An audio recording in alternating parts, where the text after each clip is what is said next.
of Sales Chatter.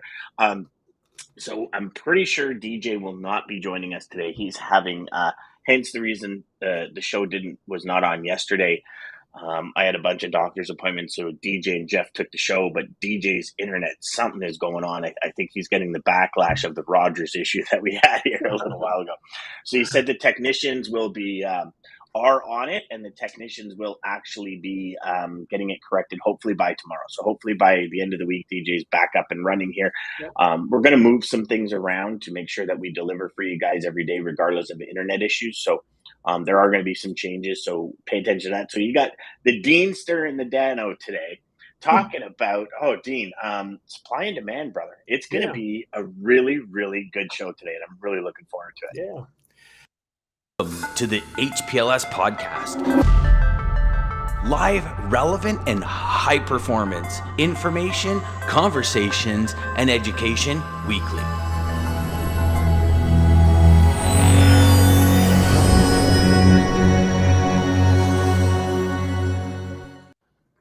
Well, DJ did join us this morning. From the car. We got from the car, from the cell phone, but we got some bad internet there too.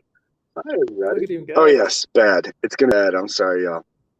Yep. Oh, okay, yeah. You know, DJ, right now, I got to tell you, it's actually pretty entertaining.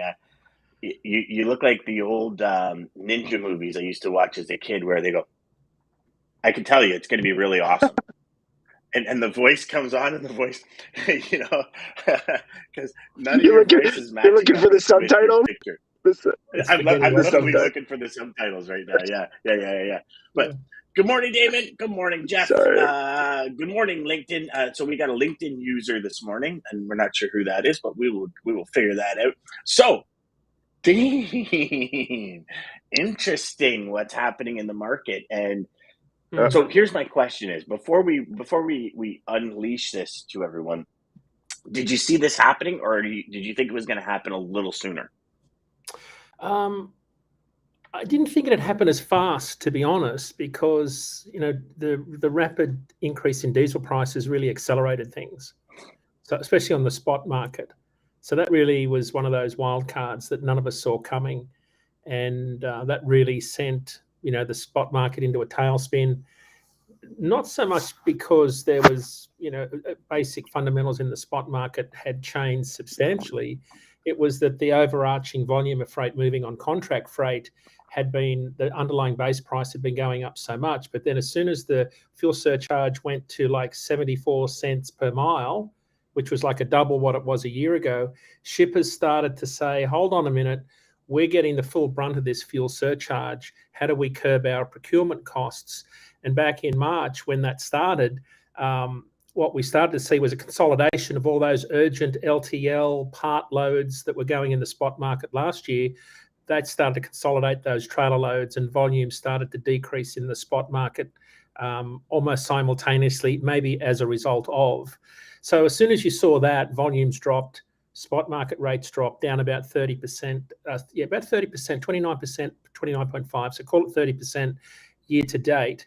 But what's more interesting, I think, is that for our first time this year, our models are starting to pick up some increases in rates in the next 30 days. So they're starting to pick up a little bit of this back to school, Labor Day, peak season shipping volumes that we expect.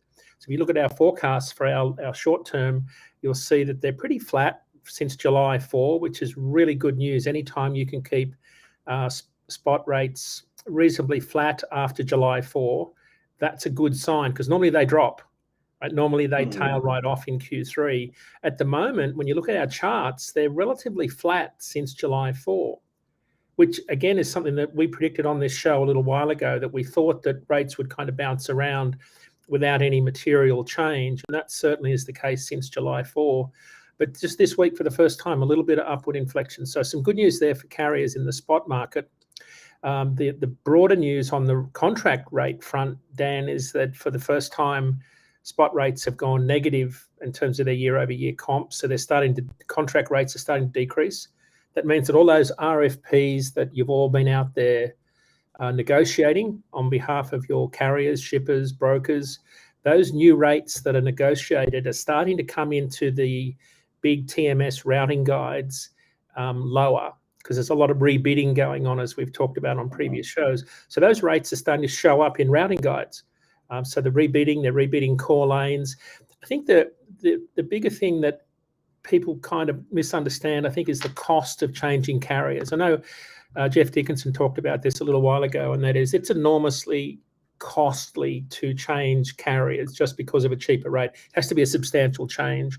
So the data we're seeing is that shippers are holding by and large with their core carriers. Maybe there's some rebidding and some adjustment in rates, but the rate decreases we're seeing are in the 8 to 12% range down. That's sort of the range that we're seeing at the moment in terms of how contract rates are comparing year over year, about 8 to 12% down.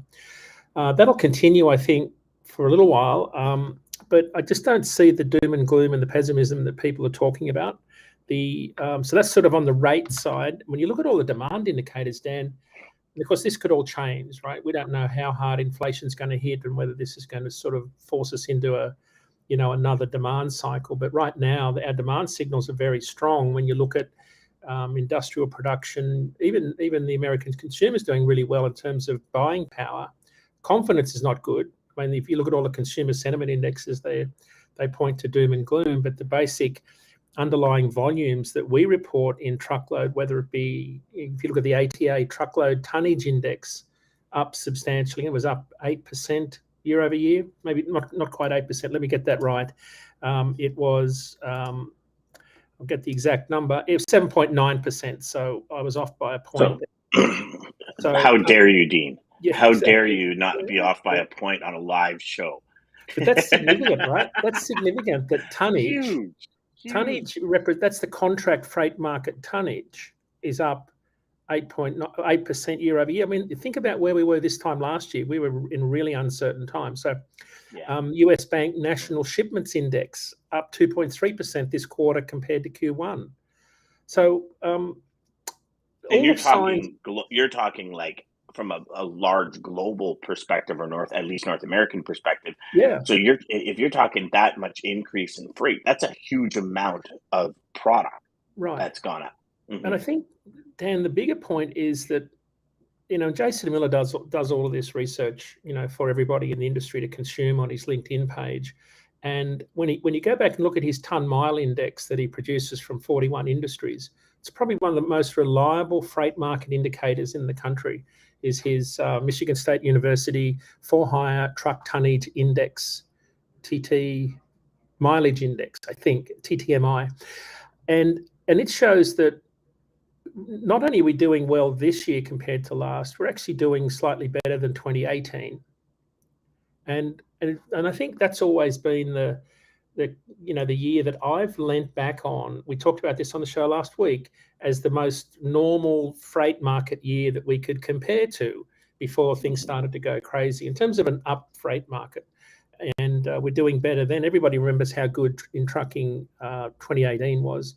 And for perspective, our spot market looks a lot like 2018 did in terms of demand. But the problem for carriers, and I guess this is good news for brokers and shippers, is that the amount of trucks in the market resembles 2019, right? So that means we've got too many trucks. 2019 was an oversupplied freight market. There were too many trucks in the market, and that's what. And shippers also got smarter. In shipping through 2018. Like I could share my customers. Our volumes dropped by towards the end of 2018, because at the beginning we obviously weren't really sure what was going to happen. And obviously, to two of your points, one, to change carriers is a huge cost. It really is. Not just a dollar and cents cost, but an image, credibility, and brand possible cost as well, because you're working the account.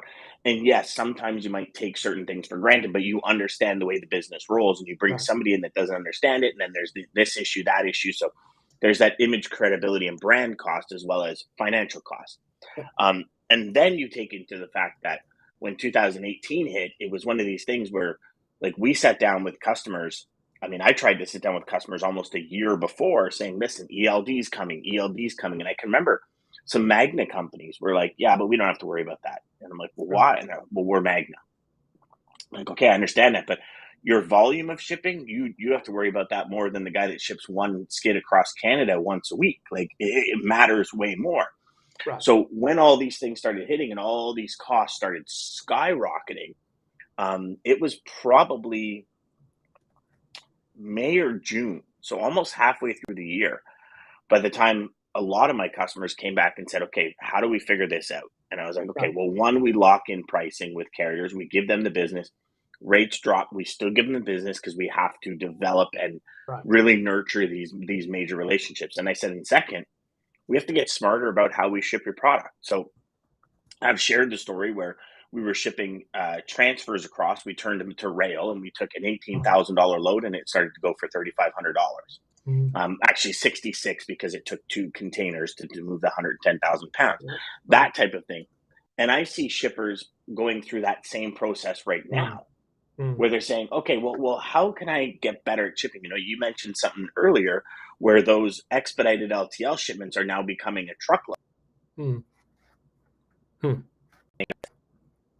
A truckload. Probably the last month and a half more than any other time since COVID, where shippers are finally saying, okay, like, what is my prime optimum shipping volume, right? And what I mean by that is for every shipper that's doing LTL, there's always a prime space that is the most profitable. So when we were dealing with a high-end vanity company in California, the first thing we did is we sat down because they were shipping 2-3 LTL shipments a week, but we're talking 10-12 skids. And I sat down and I looked at it and I said, okay, truckload is too volatile, especially out of California, because they didn't have the volume where you could keep a carrier busy, where they would say, okay, I'll lock you in at this rate. I won't bother with produce and that because you're giving me business all year round. They just didn't have the volume, right? Like a truckload a week is not going to get you very much clout with California carriers who are wheeling and dealing in produce and this and that, right? But what we realized was 8 pallets was the prime shipping, meaning every pallet, the cost per unit was so much lower at 8 pallets. When they shipped 4, because you have the premium of the 1 pallet plus then you have your 3. When it came to customs, when it came to everything, because we would do one manifest for the whole thing and we'd break the manifest up in Ontario and distribute it.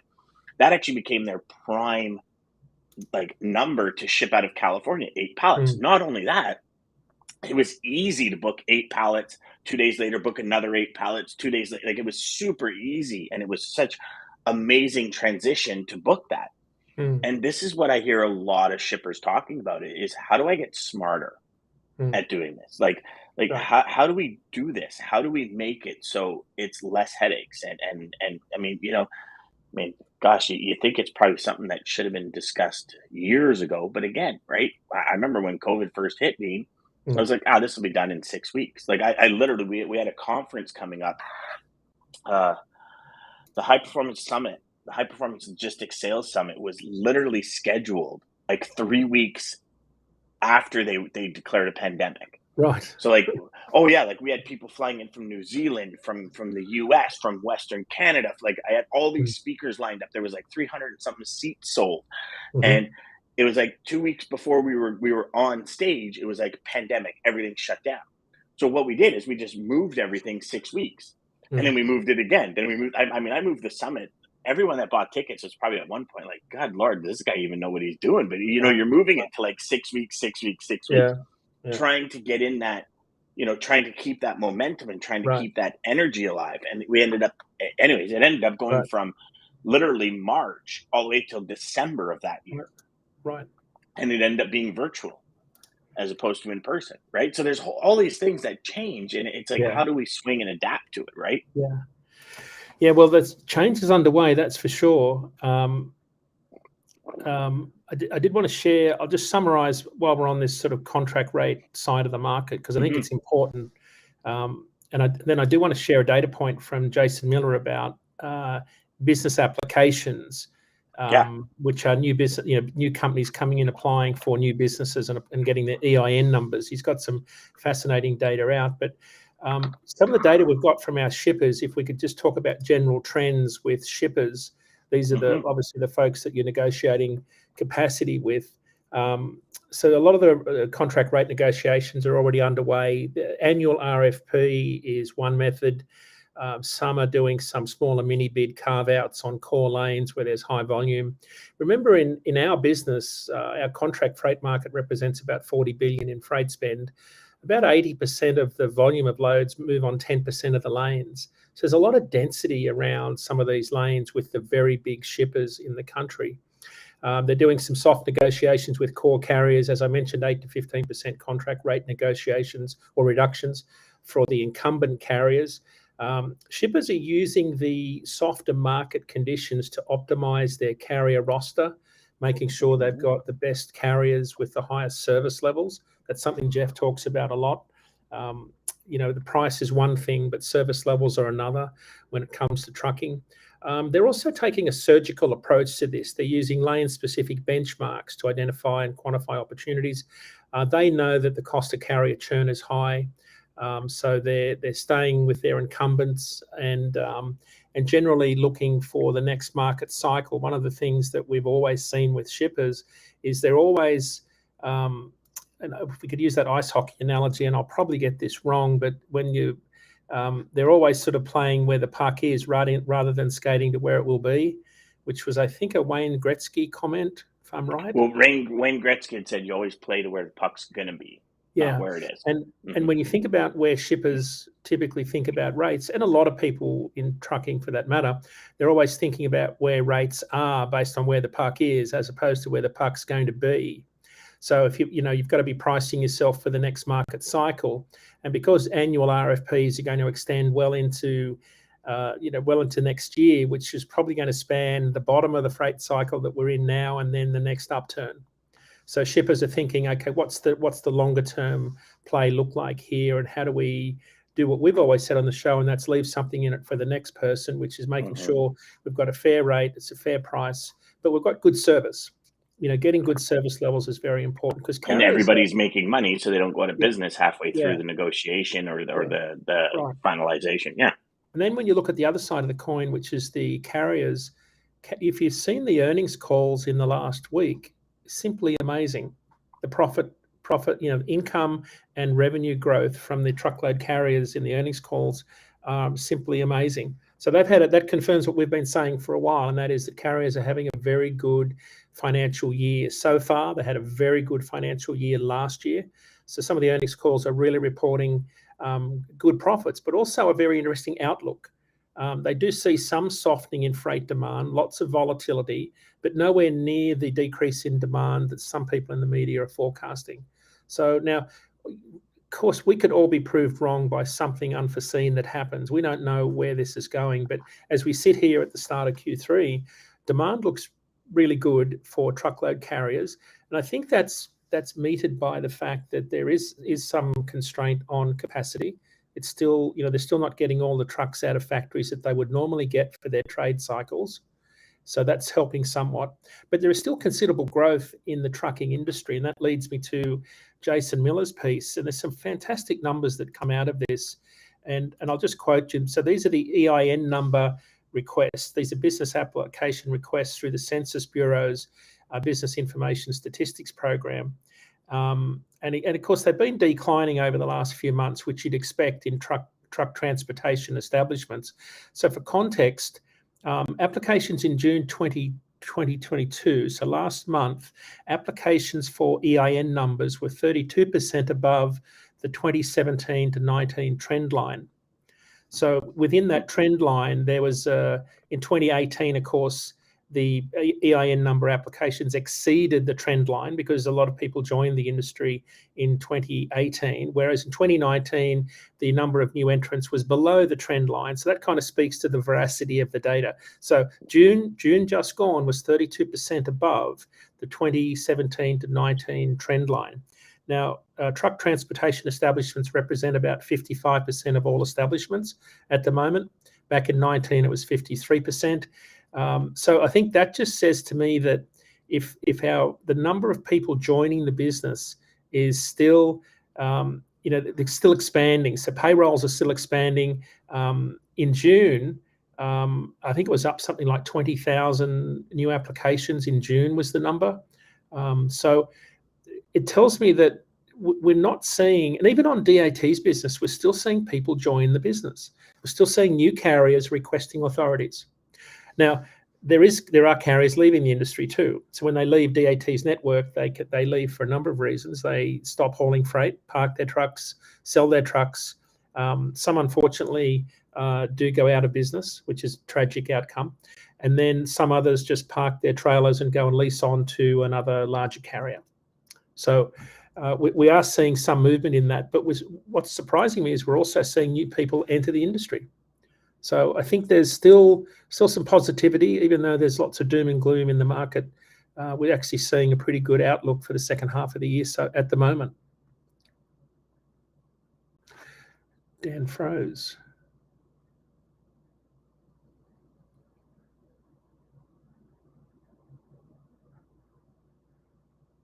We've lost Dan. I don't know whether I'm the only one on the show or not.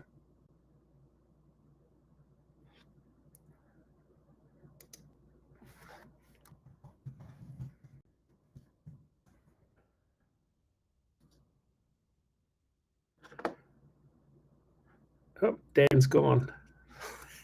This is awkward. It's probably just me on the show. Anyway, I'll keep talking as if I'm the only one here and Dan's going to come back in and join us shortly.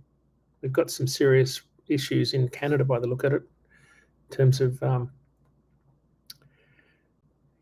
lots of owner-operators decided to open companies to try to take advantage of higher rates. Yeah, that was certainly the same thing we did. Yeah, thank you for the LinkedIn user telling me you can hear me. We talked about this on a show a few months ago that we're seeing a repeat of 2018, 2019 freight market. So remember in 2018, spot rates were high and everyone went out and bought new equipment. We had record numbers of new trucks ordering in, I think it was maybe September, October period in 2018. And then, of course, there was this mass bleed off in capacity in 2019. Our biggest fear was that we would see a repeat of that. We haven't this year. It hasn't happened. Bankruptcy numbers haven't emerged yet to show that we're seeing anywhere near that cataclysmic outcome that we saw in 19. And I think the biggest thing that folks are missing in the market is carriers had such a profitable year last year. We talked about it on the show a few months ago, and we sort of predicted that we're not seeing the doom and gloom scenario because carriers are coming off their most profitable year in history. One of the leading financial analysts said that they're coming off one of their best years since deregulation, basically, sort of 3 decades ago, maybe more. And that has put carriers in a really good position. Now, I'm talking about small carriers. The average net income of owner-operators and small fleets last year was $70,000, according to Todd Amon over at ATBS in Denver. Now, he's an ex-large truckload carrier and one of the premier financial services guys in the country. And that's a really good benchmark to follow, atbs.com, if you're not following Todd Amon. So then we fast forward to this year where we're now starting to see some of the earnings calls produce incredible results. So truckload carriers are in pretty good position, especially the contract carriers. They've got a fuel recapture program because contract rates have never been as high as they have been right now. Dan's back. There we go. And you know what? That was the weirdest thing ever. Wow. So you went dark on me, and Yeah. I've lost all of the chat.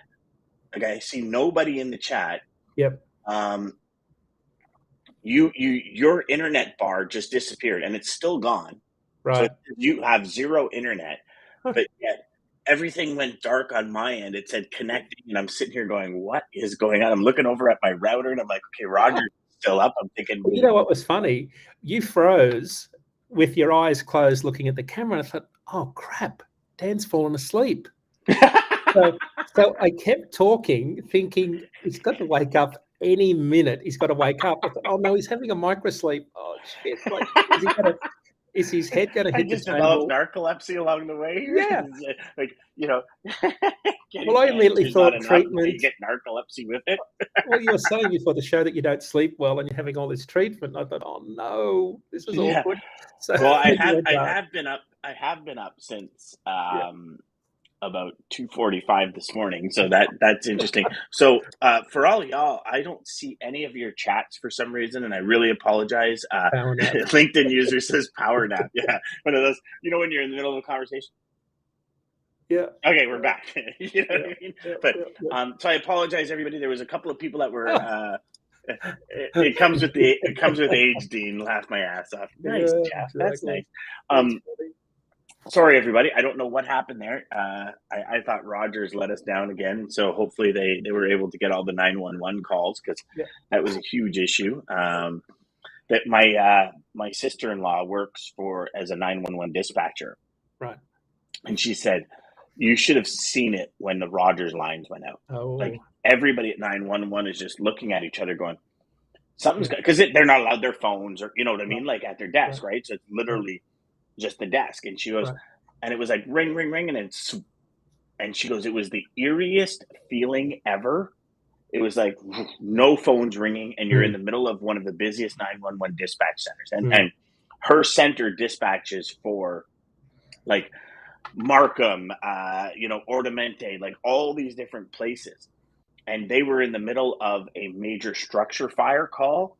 There was some things happening, and she says it was just. She goes like, you've never seen panic set into people like you did. I mean, there's 911 operators that are on the phone with people that are in a burning apartment building trying to talk them down while the firefighters come and get disconnected.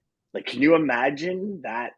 I mean, I don't know, man. That would be crazy. That would be crazy. So what were you getting at? Because where I lost you was with Jason's touch points. I was doing a bad job at filling, wondering what the heck am I going to talk about?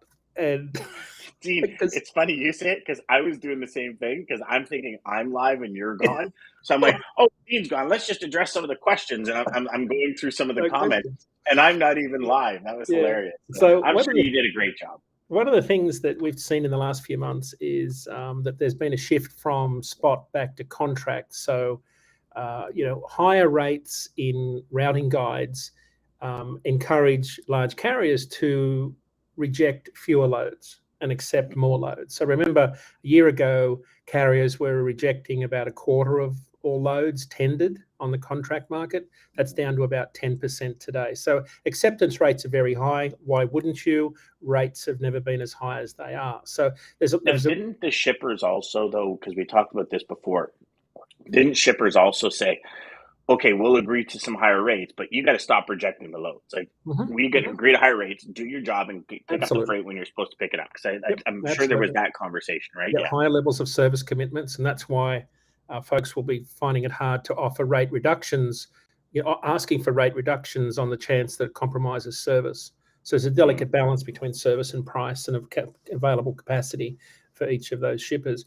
So we're seeing more of a 90-10 ratio, 90% contract, 10% spot versus 75-25 this time a year ago.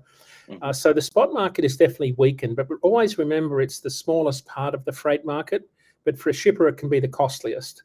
But right now that's not the case. There's obviously savings to be made by moving freight on spot market. And the trend that we've been seeing is that shippers are being very selective about their bids now. Instead of bidding out 100% of their lanes, they're only bidding out a certain selection of the lanes because as at the start of the show, we said that, most of the volume moves on a small percentage of the lanes and they're leaving that excess volume that they're not putting into the RFP go to the spot market. So we're still seeing healthy volumes in the spot market. Our data shows that, and I'll just pull up some stats here, our load post volumes are back below 2020 levels for the first time in dry van. But I think the carrier equipment posts is more concerning. Carrier equipment posts last week were the highest we've ever seen in July. So a carrier equipment post is where a carrier is posting their equipment on our load board searching for a load. That's the opposite of a broker posting a load looking for a carrier, which is a measure of demand. So we're seeing carrier equipment posts at the highest level we've seen for July in dry van and reefer, but in flatbed, the highest level ever. So because flatbed has cooled off substantially, right, because the steam has really gone out of that market rapidly. There's definitely cooling off in the housing market, as we've talked about. So that market is softening. There's a lot of softness in the rates. There's a lot more room to go down. So remember that capacity looks a lot like 2019 levels in terms of carriers posting their equipment. Low rates is going to force that migration of carriers over to the contract market and work for larger asset-based carriers to keep the wheels turning.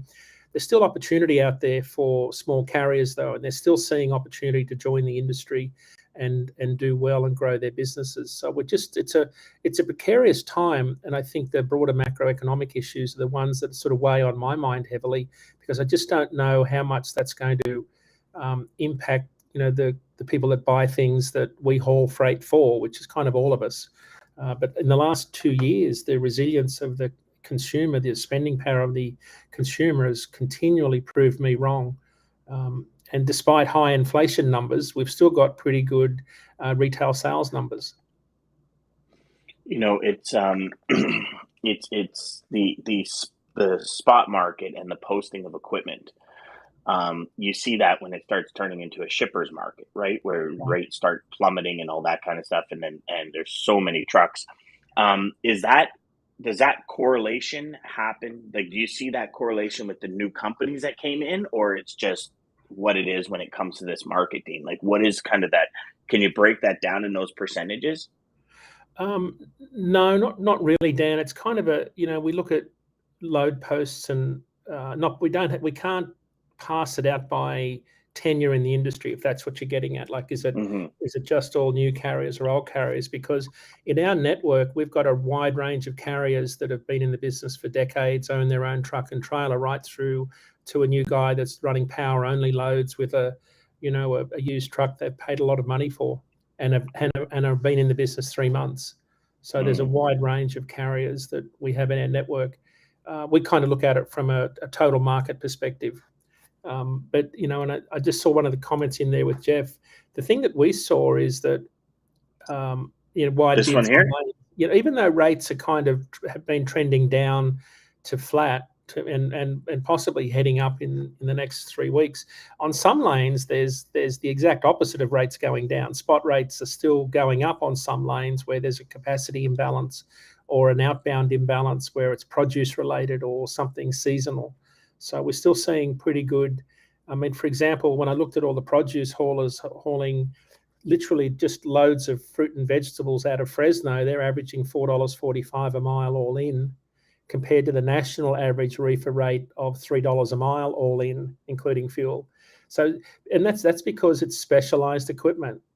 A farmer that's harvested 40,000 pounds of strawberries over the course of a week is not going to put that on any carrier, especially the smaller growers. They are very particular about who they use. A lot of those growers have carriers that they use year in, year out, and those rates come with a premium because you've got to get it there on time. It's a particular service level you've got to be able to offer if you're in the reefer space. So that attracts a premium. So specific lanes for specific carriers are attracting a premium, and and I think we'll still see that across the market. There's always opportunities out there for carriers to do well on certain lanes, even though rates are generally trending down. Got it. So what is your what do you see happening over the next kind of 2.5, 3 months into October? And then what do you see kind of happening moving forward towards the end of the year? Yeah, we're in this. I think so. If you talk about rates, I think spot rates are going to remain flat. They'll probably go up. They could go up a little bit, but the forecast is saying they'll go up. I think they'll actually more likely stay flat between now and you get into Labor Day and you start to get into that time of the year when more freight starts to move in peak season. So once you start to get into that September, October timeframe, I think you'll start to see rates start to increase in dry van, not substantially. I mean, we're not talking about huge, licks of change. We're probably talking somewhere in the range of 5 to 8 cents per mile. The dry van, that's the dry van sector. Reefer sector will definitely, it has some surge potential around Thanksgiving. So you'll start to see fresh turkeys moving 3 weeks out from Thanksgiving. So you'll always see, Joplin to Chicago, Joplin to New York City, You'll see lots of demand out of those outbound markets where there's not a lot of inbound freight. So shippers will pay a premium to move those loads at those times. So I think there'll be some normal seasonality, is what I'm saying, Dan, in dry van and reefer. This is not unusual seasonality to see rates cool off, remain flat between now and Q3, end of Q3, and then start to have a little bit more volatility and uplift. But then they'll cool right off next year. And I think the wild card that we're sort of watching is the impact of the port disruptions, the labor negotiations. People keep talking about how improbable it is that there would be a rail strike. Yet the more things go on, the more people are concerned that it could happen because labour negotiations have never been as bad. Great article in the Railway Age if you want to learn about the railroad strike. So, yeah, I still see, flat to increasing demand is how I would put that, Dan. I think there's going to be pretty good demand signals for the rest of the year. This is normally the part of the year where you start to get into peak shipping season. Right? Yeah, which has kind of been distinguished. It's been defused over the last couple of years because of supply and just get it in when you can. Yeah. Now, so we got a couple of questions, but before we get to the questions, it's interesting because if we're talking 5 to 8 cents a mile, right? Where we're at right now with that market, that spot market, we're still above where we were a year and 2 years ago, correct? Yeah, we are way above. We're even 29 cents a mile above where we were of all the pre-pandemic years. So I mean, we're still, spot market rates are still much higher, and if you're 29 cents above, then you add another 5 to 8 cents. We're still well above where we were, call it 2017 pre-pandemic, right? Because 18 was the spike, 19 was kind of like that cool off where everybody came in and rates dropped, and then obviously 2020 with the pandemic. Well, we're 4 cents above where we were in 2018, right? 4 cents above. So, and 2018 was that year when everybody's sphincter tightened right up, and they were like, "What the heck is going on here?" Right? For sure. Yeah. So reefer is exactly the same as this time in 2018 at $2.18 a mile. That's excluding fuel. Flatbed is 8 cents per mile higher. So yeah, we are better, same or better than 2018 for mid-July or third week of July. And 2018, I remember when I first met you in 2019, 2018 was that year that everyone was saying you can't do comparables to 2018. Like it was such an anomaly, you can't do comparables. So it's interesting now because now that is the benchmark. Right? Like that's when we're talking about this rate increase and this holy crap, rates are insane. It's like, well, where are they compared to 2018? Because in 2018, that was like the highest hike I'd seen in all my years in the industry with rates. So it's interesting how the data sets that we use change. Well, you asked last week why 2018, because there were things happening in 2018 that were unusual. And of course, the pandemic has been more than unusual. So what year do we compare it to? We had, and I'll quickly repeat them, late 17, 2 Cat 5 hurricanes, early 18 changes in the tax code, accelerated depreciation. A lot of people bought more equipment. We had an oil price rally. We had a lot of economic stimulus in the industrial economy, things happening in the freight market that don't normally happen. And of course, you fast forward to, and then 2019, carriers were still shedding capacity all the way up until March of 2020 before the pandemic hit. Like that was a long period of time when the market was in a downswing. And then, of course, what year do we compare the last 2 years to? And when you look at the data, can you compare it to anything? It's almost impossible. But the seasonality of it looks a lot like 2018 did. When you look at all of our charts, it looks a lot like how the market behaved in that period of time. So it's interesting because a benchmark that people would say you cannot use this as a benchmark has now become the benchmark. Yeah, and that's why that's sort of our view of the world at DAT, right? It's probably a third of the truckload market that we're talking about in terms of the number of loads we see through our network, and we've got 150,000 carriers on our network. It's the largest freight network in the country. So we're seeing, pretty good market behavior. We're not seeing all of it. We're not claiming to see the entire market like some, but we're seeing a decent chunk of the market. I love So it. I love it, Dean. so I love it. yeah, Let's I get to think some of the questions here. yeah. We've got Adenola. How are you, my man? I hope you're doing good. Which is better? Better dedicated rates or spot rates? That's a really good question. I prefer dedicated rates because if I'm running a trucking business, I like predictability and I like to be able to run forecasts and I like to know what my margins are so I can plan ahead with my my acquisitions, my equipment replacement cycles, staffing levels. Dedicated rates allow you to lock in that. Dedicated has become very popular, of course, in the tight capacity market. We'll see a swing away from dedicated back to more spot market activities, I think, when the market loosens. That's a normal market behavior. But you could also offer the counter argument and say that when spot rates are at record highs, spot market would be a better opportunity. But I think longer term dedicated rates where there's more certainty and predictability would be my preferred option. And I think from a shipper perspective, I'd probably prefer dedicated over Yeah. spot as well, because again, like you talked about, you can determine profitability. You can understand your cost per unit to ship. You can understand all of it. And I do agree with shippers maybe taking some of those less than high volume lanes. I guess I don't even know if that's the proper way of saying it, but the lanes with really low volume and putting those to spot market as opposed to contract, because you're going to pay a higher contracted rates for those. But I would see from a corporation perspective, from a department perspective, if I could build a well-oiled machine to get my product to market for my customers, it's all going to be automated and dedicated. To me, it's the automate, delegate, delete theory, the ADD, and all the way in every single company and everything you do, automate, delegate, delete.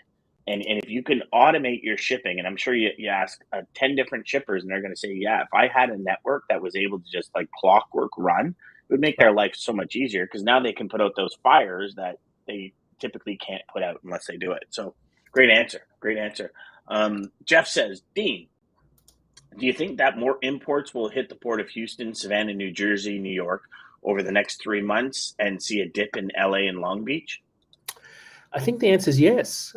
Current trends are pointing towards that being the case. A couple of things going on. Of course, you've got industrial action on a couple of fronts. Well, not industrial action. You've got the ILWU contract is still being negotiated between the port workers on the West Coast and the ports that run them. So we've still got the waterfront workers to have that agreement ratified. And then, of course, we've got the AB5 problems going on in California, where you've got a lot of carriers have been blockading the Oakland port for all of last week, I think it was. So there's still a lot of unrest going on the ports. I think that is what shippers saw coming, and they started to shift different volume away from there. And the numbers show me that year over year, East Coast volumes are up 5% year over year. West Coast volumes were down 1% year over year. So there is still this ongoing shift from the West to the East Coast and the Gulf Coast. Gulf Coast volumes were up 3% year over year. Sorry, so I was reading month over month. Year over year numbers. So this is to amplify the shift from the West to the East Coast. East Coast year over year volumes are up 12%, Gulf Coast up 9%, West Coast up 5%. So we're seeing more volume compared to this time last year shift to the East Coast ports, but that's also causing this big backlog of vessels off Savannah that you're seeing because of the congestion that's been growing on some of the ports like Charleston. Ocean carriers have been changing their destinations and getting out of sequence into the ports to get things unloaded to avoid congestion, and in the process creating more congestion at other locations. So West Coast congestion has eased right off. It was down in the low teens last night from the last report. I counted on Monday 43 vessels off Savannah. These are cargo container ships, not tankers or anything else, just cargo ships. So 43 waiting to unload in Savannah. So I think the answer to Jeff's question is yes, we're seeing much more year over year volume. And yes, he's right. Savannah volumes up 24% year over year. Norfolk up 20% year over year. Charleston up 2%. Vancouver down 14. So yeah, we're seeing a shift in that volume. I think that'll continue as the labour unrest continues, because shippers are now in the phase where there can't be any doubt that they won't get their imports in for the upcoming back to school holiday season. Like we're already almost at the start of August, so there's no time left. So I think that answers. I think it's already happened. The shift. Daman says, keep in mind, I believe both 2018 as well as recently, the driver wages have increased, plus equipment pricing skyrocketed as well. Oh, yeah. Yeah, I mean, and huge. I mean, 2018 was the big year where a lot of people I know that own trucking companies actually went from per mile to salary for drivers. Yeah. Salary plus bonus, which actually created a pretty big uptick in their overall cost of operation. So some of them were at like 88% and shot up to 96% operating ratio, right? And just because of that driver wages, and you're right, Damon, to replace your equipment was costing you an arm and a leg over the last little bit compared to what it used to cost, right? A lot of companies also said, I'll stick with my equipment for a little more. I mean, I was having a conversation with a friend of mine that owns a company, and he was like, I'm looking at the cost and what I can get for all my equipment. He goes like, I'm thinking, man, if we got 10, 15 trailers we don't really need, let's just get rid of them. Because he goes like, I can make a profit. I've had them for 3 years, and I can make a profit on getting rid of them. And it's, so then that conversation starts hitting, right? Do we sell the excess 20 trailers that we don't necessarily need? Yeah. And then it's like anything else, right? You ever cleaned out your office or your garage, and all of a sudden the day after you cleaned it, you're like, damn, that piece of wrought iron that I had, I could really use that right now. I could have welded that to that and made that. And for me, anyways, it's every time I get rid of something, I find I need it like 3 days later, right? And you can't take those wage increases back. So a lot of those are embedded in the current operating costs. Absolutely. Yeah, we got a lot of people here. This is crazy. So awesome, everybody. Keep it coming. Dedicated for sure. As a carrier, I would assume there's still great money in transactional freight. As a shipper, as Dan said, dedicated for sure. That's Scott. Samantha, how are you? She says shippers need to be wary of low rates brokers are offering in an RFP for contractual award. They plan to cover the business at a true spot rate, 200 annual loads with 200 different carriers. If the spot rate changes, it's not sustainable, 100%. Damon says, I've noticed that shippers are moving towards asset carriers to reduce their volatility and to secure direct capacity.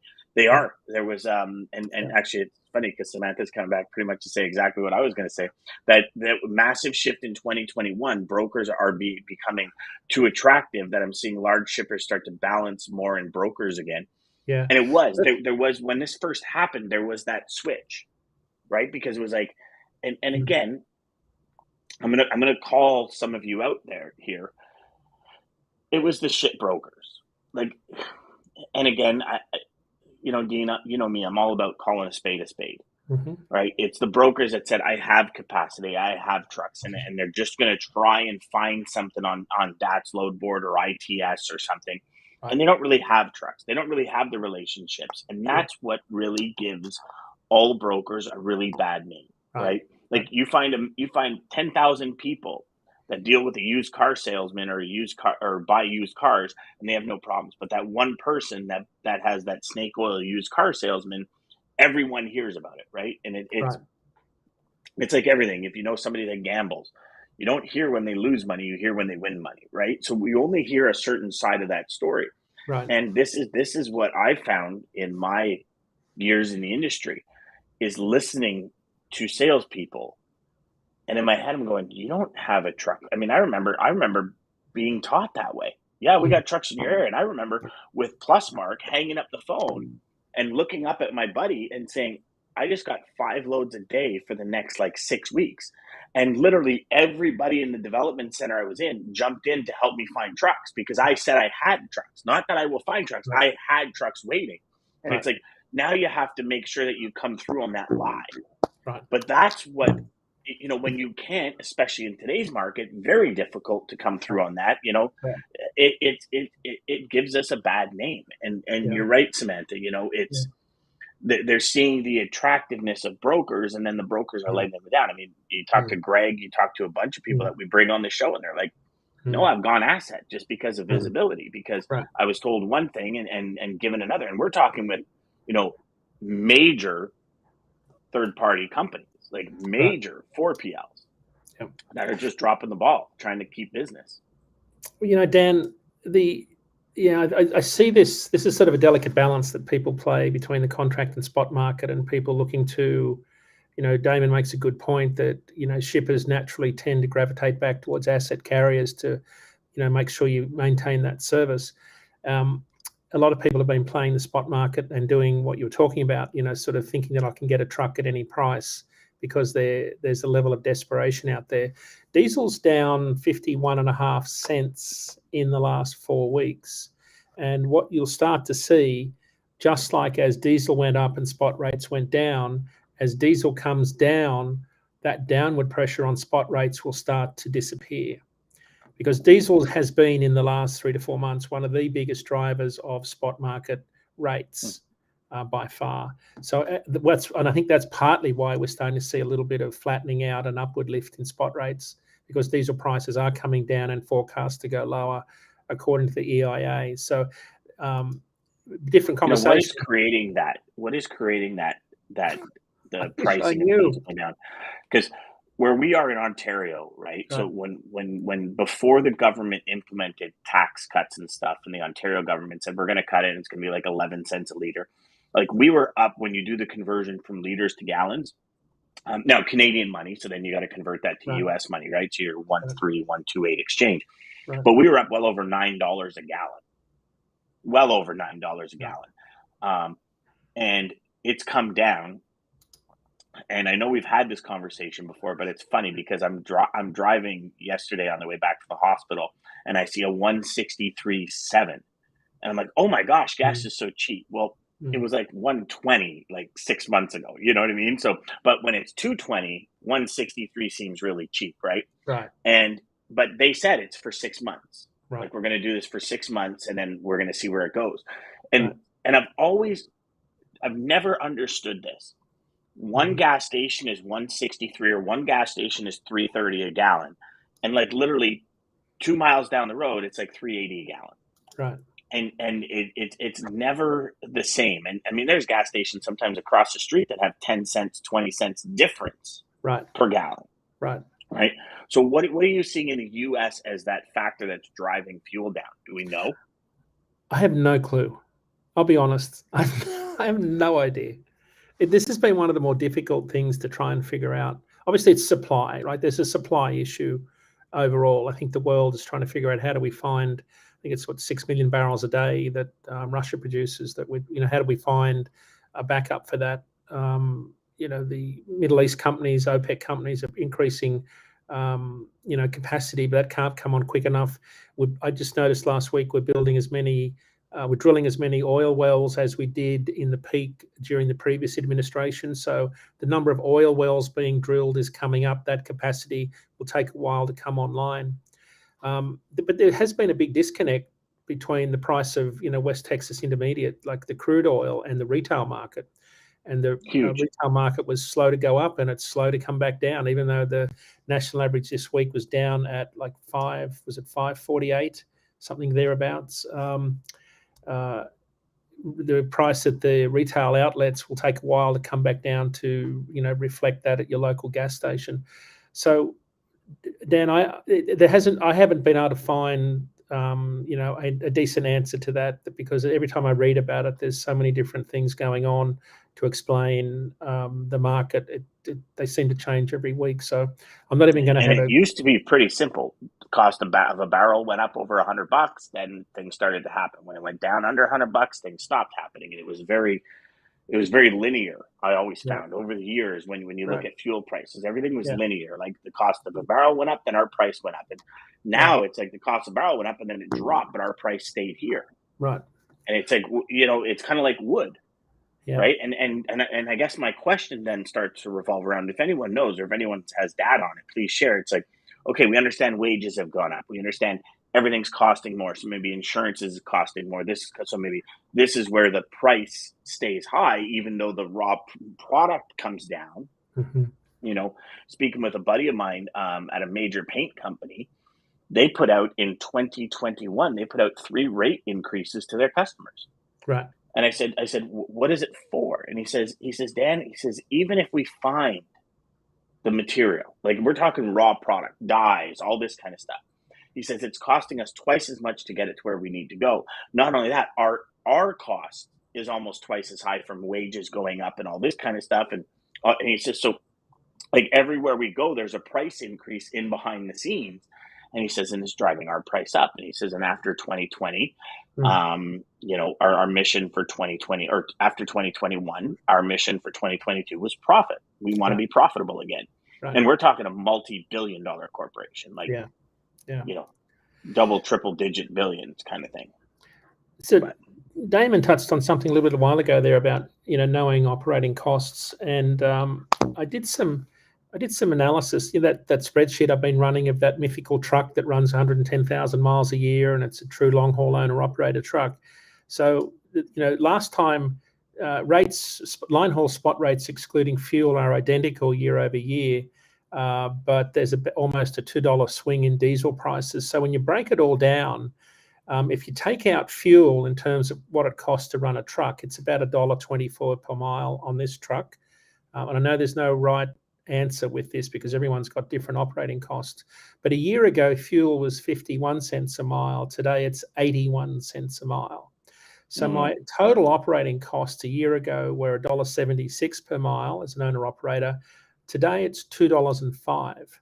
Now, the caveat here is that I'm paying myself a wage. So I'm running this truck as a proper business. I'm not cutting corners, paying all my bills. I've got all my permits, paying finance, and I'm paying myself $70,000 a year wage, right?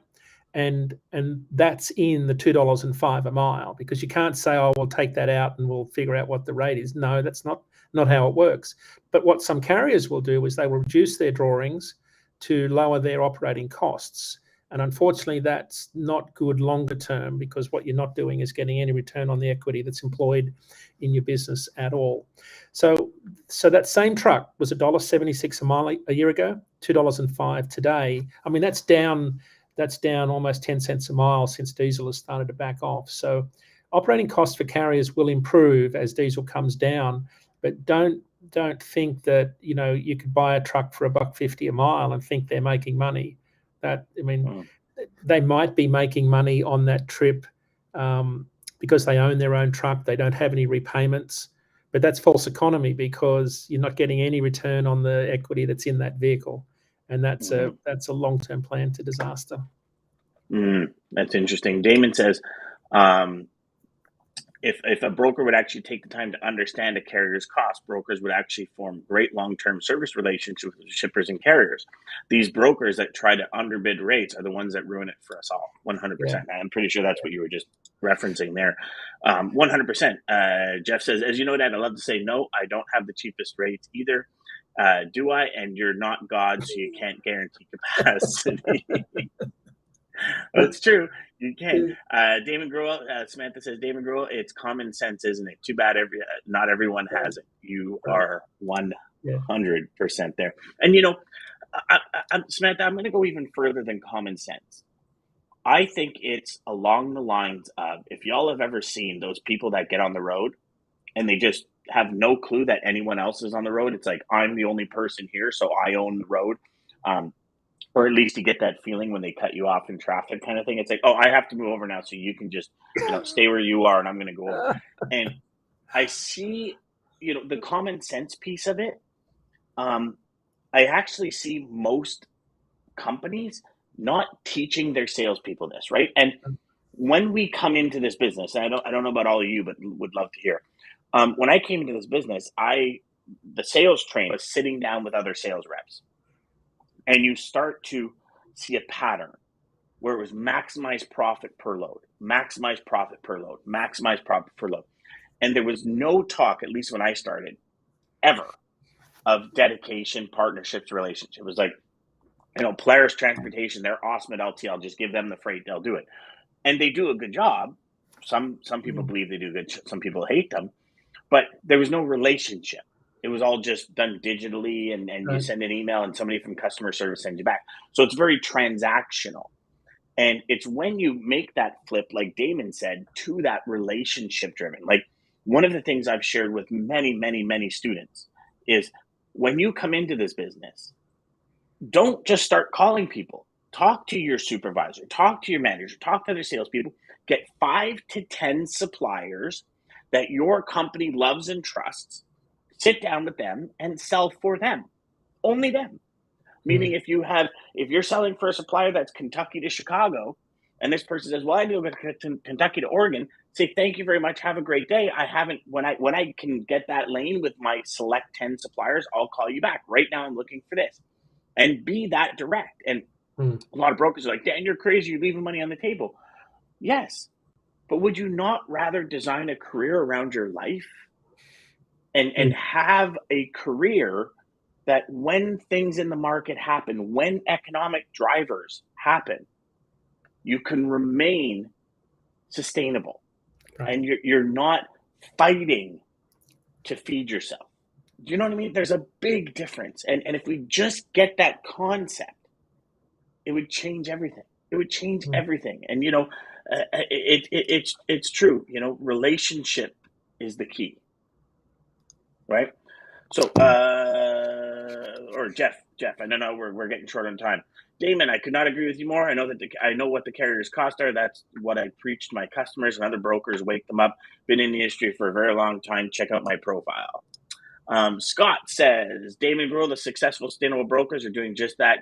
Goes back to proper training and development. That's exactly what I just said. Yeah. As a carrier, we'll take losses on loads just to move a truck. If we can run 10 decently to take out a loss of 1 to 10, we'll do it to keep our drivers happy. Sometimes we do it just to help out our customers. Most carriers I know are flexible. And that's so true, right? But that's the relationship. You have the relationship with your customer. It's a give and take. I mean, I don't know how many times I've said to my suppliers and my partners, I've said, listen, what's your rate on this? Well, my rate's $2,500. Okay. I got 22 in it. That's what I'm charging the customer, but I'm going to give you 25. I know you need to get it done. I just need to get it moved to save face. And I've lost $300 just to save face, like Damon's talking about, to help, right?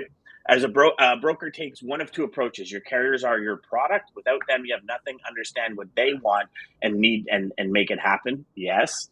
Focus on rates. Take advantage of carriers. Shame on them for not knowing their costs and how to get profitable business. This happens every day. You just talked about $2.05 a mile. There are spot rates posted every day by brokers for 98 cents a mile. And that is actually friggin' disgusting. But then, on that, as a carrier, you'll take wins and losses, because I might have to run for, $1 a mile, but I've got to get to a market that might be $3 a mile. So over the time, I average at 205. So you're always going to have wins and losses on lanes. But if you can average 205, then that means you'll be profitable long term. So, that's just the imbalance in the market that we're seeing right now. But unfortunately, some carriers don't know their operating costs. And Samantha is exactly right. Shame on them for not knowing. Yeah. It's like the time I asked an owner-operator at Transcend, I was like, well, how do you know you're making money? He goes, well, I have money in the bank. Yeah, right. We talked about this when we talked about your friend that blew his engine. And now, he's a huge amount of money into grand. it. And 85 grand. And it's like, okay. So how many owner-operators have 85 G's in the bank? Good question. Right? Like, think about this for a second, right? So I asked him, how do you know you're making money? He goes, I got money in the bank. What is money? Right? Some people, 10 grand is like $1 million. Yeah. Some people, $1 million is like Burger King pocket change. Yeah. Right? So it's all relative to your perspective or to your outlook in general. But what is money? And that driver, money to him through further conversation was about 15 grand. So you think about it, if he had one of the problems that your friend had, right, he'd still be out $70,000. All of a sudden, I'm profitable goes to, I have to file for bankruptcy, or I have to take out another loan, which then increases my rate per mile because I have to pay that loan plus the interest, right? It's crazy how it all goes. But what do we got here? Adam Wingfield is doing amazing work in this space, helping carriers just say, well, I have to take this loss, but giving them the knowledge to make better decisions. Perfect. All right, my man, Dean, that was a great show. I apologize, everybody, for the technical difficulties, but Dean, you rocked it, man. You filled that space while I was taking my nap, so it's good. We're ready to go. That should be the screenshot That should be the image, that the screenshot you capture for the promo is you Yeah. asleep and wondering what the hell's going on. Yeah, data day Wednesday, Dad's sleeping. Nice. No, we'll forget that. Thanks, Right. everybody. Have a fantastic day. Dean, enjoy the show that you're at today, and Thank you. I hope everything goes well, my friend, and we will chat soon. All Take right. care, everybody. Have a Thanks, everyone. fantastic day. All right. Centurion Trucking, our motto is people before profit. Today's market requires more transparency, consistency, and focus on what our clients need to win. Centurion Trucking and American Logistics are poised to help their clients achieve and surpass their targets.